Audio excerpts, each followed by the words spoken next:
मुझसे बहुत बड़े बड़े लोगों के नाम जबरदस्ती बोलने के लिए कहा उन्होंने। मैंने वो नाम नहीं बोले, उनके अनुसार मैंने काम नहीं किया, इसलिए उन्होंने मुझे प्रताड़ित किया। और उन नामों में विशेष तौर पर माननीय भागवत जी का नाम, राम माधव जी का नाम, हमारे माननीय मोदी जी का नाम, योगी जी का नाम, माननीय इंद्रेश जी का नाम और तमाम वो नेता जो बड़े बड़े नेता हैं उन लोगों के नाम लेने के लिए कहा कि उन्होंने कहा और हमने ऐसा किया, ये बोलो। मैंने उनकी बात को नहीं सुना और ना ही माना, इसलिए उन्होंने मुझे प्रताड़ित किया। परमवीर को लेके क्या कहेंगे? परमवीर ने आपको 20 से 25 दिन प्रताड़ित किया और वही नोटिस में एटीएस का चीफ था जो परेशान कर रहा था।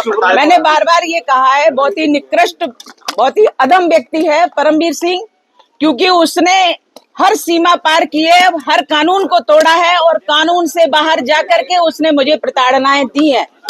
अकेले परमवीर सिंह ने नहीं, पूरे एटीएस के अधिकारियों ने प्रताड़ित किया है, पुरुषों ने प्रताड़ित किया है, हर कानून को तोड़ा है। उन्होंने मुझे गैर कानूनी 13 दिन तक रखा और 11 दिन की कस्टडी। इस प्रकार से मैं 24 दिनों तक पुलिस कस्टडी में रही और प्रताड़नाएं झेलती रही एटीएस की।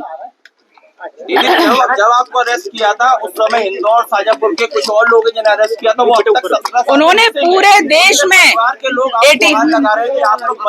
एटीएस वालों ने एक पूरा भय बना करके रखा था मध्य प्रदेश में और पूरे देश में। इस प्रकार का भय बनाया कि कोई भी व्यक्ति अपनी भावना व्यक्त कर ही नहीं पा रहा था। जो लोग अंदर गए, जो सत्य के लिए लड़ रहे थे, उनके लिए भी कोई कुछ नहीं कह पाया। भयभीत करने का प्रयास था और भयभीत किया उन्होंने, क्योंकि कांग्रेस का शासन था महाराष्ट्र में, देश में कांग्रेस का यूपीए का शासन था, इसलिए उन्होंने पूरी एजेंसियों का, जो सरकारी एजेंसी है, सबका दुरुपयोग किया और उनको भ्रष्ट बनाया।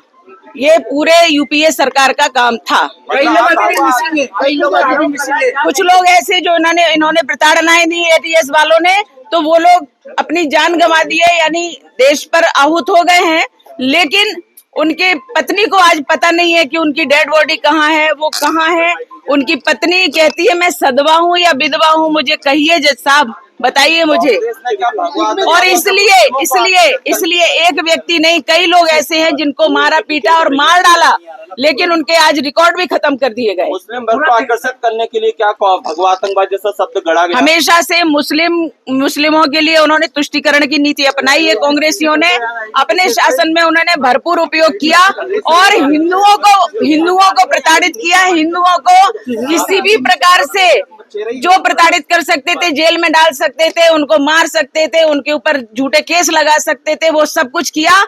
और देश के तो छोड़ो, भगवा को आतंकवाद कह दिया, हिंदुत्व को आतंकवाद कह दिया। ऐसी निकृष्टता, इतने निम्न स्तर की सोच कांग्रेस रखती है और कांग्रेस ने ये कुचक्र रचा और ये देशद्रोहिता में आता है। जिन्होंने भगवा को आतंकवाद कहा, आपको लेकर ऐसे सवाल उठा है, इतनी यातनाएं आपने चली, ऐसे लोगों के लिए क्या समझ? कोई बात नहीं। जो लोग इस प्रकार के षड्यंत्र किए, देश के विरुद्ध, धर्म के विरुद्ध, हिंदुत्व के विरुद्ध, जिस प्रकार से उन्होंने षड्यंत्र किए और इतने सभी लोगों को, सेना को उन्होंने टारगेट किया, संतों को टारगेट किया, संघ को टारगेट किया और इस प्रकार से टारगेट करके ये सब देशभक्त हैं। ये सब देशभक्त हट जाएंगे तो कांग्रेस का फुल फ्लैश शासन आ जाएगा, ये उनकी नीति थी। लेकिन ऐसे लोगों ने जो कुचक्र रचा है, षड्यंत्र रचा है, हमारे जज साहब ने स्पष्ट उनके लिए आदेश दिया है कि ऐसे लोगों की जांच की जाए जिन्होंने गलत प्रस्तुति दी है और इस प्रकार से इतना बड़ा केस थोपा गया है। इनकी जांच हो और सजा हो, उनको निश्चित रूप से जांच होगी तो सजा होगी। दिग्भ्रमित का मेरे पास कोई उत्तर नहीं है, वो तो व्यक्ति बोलने लायक ही नहीं, उसका नाम ही नहीं लेना चाहिए। जो सुबह और दोपहर में उसका नाम लेगा उसका दिन खराब हो जाएगा।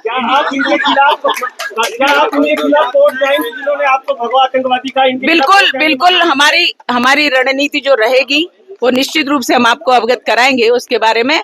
और जिन्होंने अत्याचार किए उनको तो निश्चित रूप से सजा मिलनी ही चाहिए। राजनीति में वापसी को लेकर क्या कुछ विचार आपका?